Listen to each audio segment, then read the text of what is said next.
Hey, how you doing? Michelle Allen of A Sharp Photo, the one and only plus size certified photographer in the galaxy. I wanted to talk with you briefly today about off-camera lighting.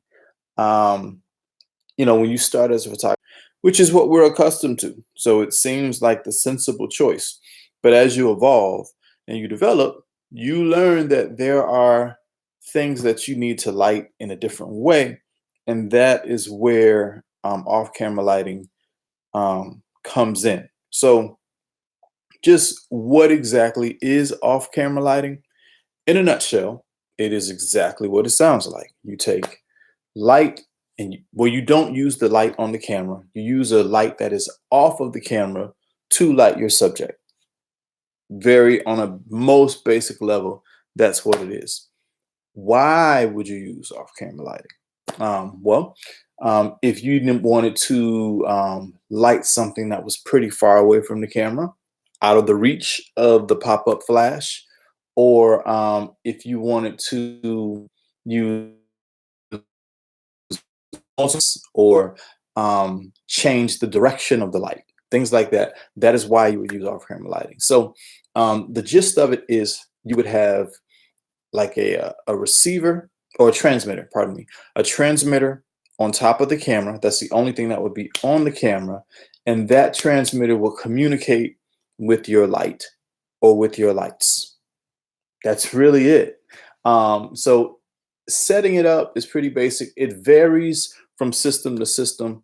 Some systems are easier to work with. Some people say are more complex. I use Godox or Flashpoint. I'll put a sponsored link to the system that I use in the comments, or in the description, so you'll know. You'll have something to look at to understand. But what's amazing is you can actually set something up, where you can have 5, 7, 8,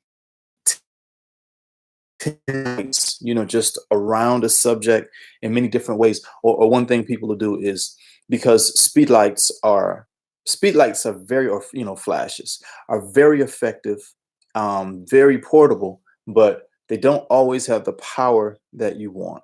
Especially like in a case where if it's a bright sunny day, it's hard to quote unquote overpower the sun.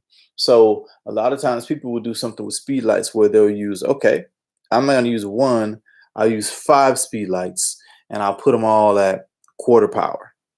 Do the math of that. You technically got 1 1/4 lights, So when you have multiple speed lights, then you can actually light differently. Like for instance, I know this one photographer that I look up to great with compositions and things like that. He uses 1 light in the front and then 2 lights on the side. When he does, you can't do that if the flash is not off of the camera. And in the older days, basically the light was still attached to the camera with the wire. No need to do that anymore. It basically transmits a signal and it goes pretty far. We're talking about 50 to 100 feet. Which, think about it. If you're shooting someone and you're using like a 70 to 200 and you got it racked all the way out, you got them. You're at 200 millimeters. That person might be, how far is that? I want to say it's like 40 to 50 feet away. No way in the world is your pop-up flash gonna grab that. But if you have an off-camera flash by the person, you can set it up. You can put it right next to them, out of frame. No one will ever know. So I'm always entertained by by in photography. They see a headshot, a nice tight headshot of a person, but they don't realize you're shooting with a 70 to 200 or 70 to 300 and you're 50 to 70 feet away. And then there's a light right next to the person, and then there's a garbage uh um uh a garbage can, off to the other side. That's always interesting to me, like the behind the scenes stuff. But yes, in a nutshell, like I said, the basics of off-camera lighting is, one, you can basically take the light and put it wherever you want, and you can adjust the direction of the light, which makes for much more interesting images. So if you've not done that, that is without question the next step in your evolution as a photographer, being able to control the light, not just uh, the brightness or up and down, but in terms of three dimensions and putting the light where you want and saying, okay, well, it's um, it's daytime. Like sometimes you're in a situation where you want to shoot something, but the environment is not set up for what you want to create. So you create the environment. So with like off-camera lighting, you can shoot dark, moody photographs in the daytime. You adjust your settings, and then you adjust your light and put it close enough to the subject to achieve what you want, regardless of the fact that you're outside and it's 12 noon. So you're at 100 ISO, f22. You got your shutter speed all the way up, and there you go. Another thing that this is not necessarily an off-camera lighting. This is more of a speed light thing. Is you can have high speed sync where you have you're over 250 1/250th of a second, but the light can compensate for that and still light your subject. Just a couple things to consider. Off camera lighting. Of course, when you're dealing with speed lights, so you're dealing with batteries.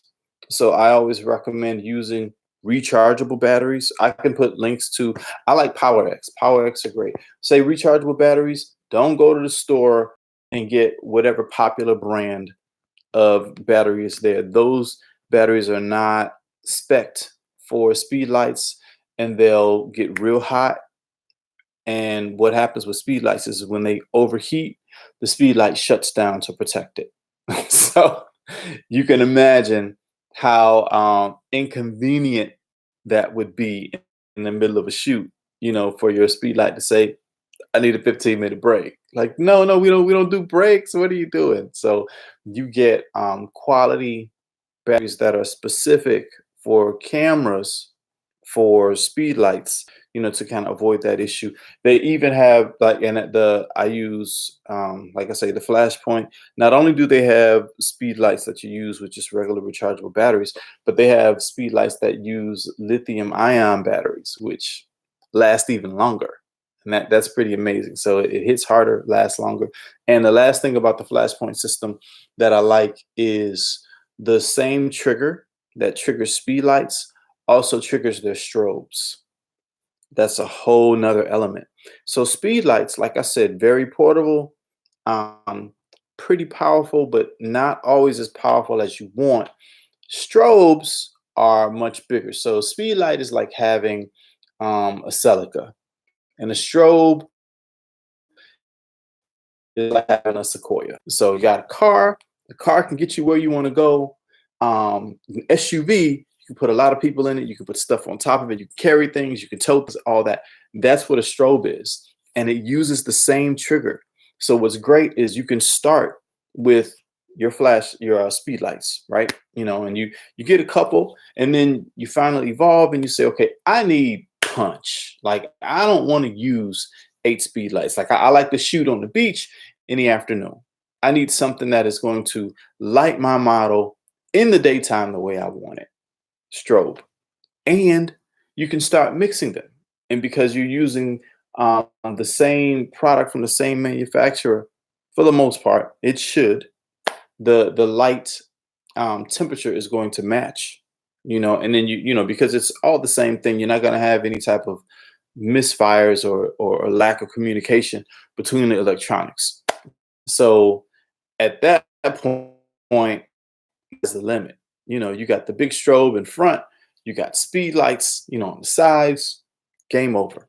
So yes, like I said, if you haven't, you should try it. I was at a wedding this weekend, and my cousin is also a photographer. So I kind of let him play with that. And we didn't even, I'm at a wedding, I'm not supposed to be working. So no light stands or anything like that. But I told him, hey, We can use voice activated light stands. And he says, they have those? I was like, no, no, bro, it's me. You just tell me where you want me to hold the light. So that's a voice activated light stand. I had me and my wife, me and his wife, held our flashes the way he wanted it. You know, he was like, well, put this down a little bit, lift this up.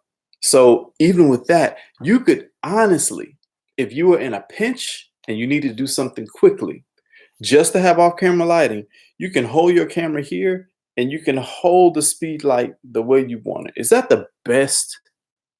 At the camera and you holding the light the way you want it, it's still off camera, so it has a whole different feel. Like even if you were to hold it all the way to the right, you know, up and to the right, that's still going to give you a different look than the pop-up flash right on top of the camera. So if you have, go ahead and check out my website, www.asharpphoto. Did I say too many W's? I don't know. asharpphoto.biz, so you can see my work. Also, I run a stock imagery site, umbrellastock.com.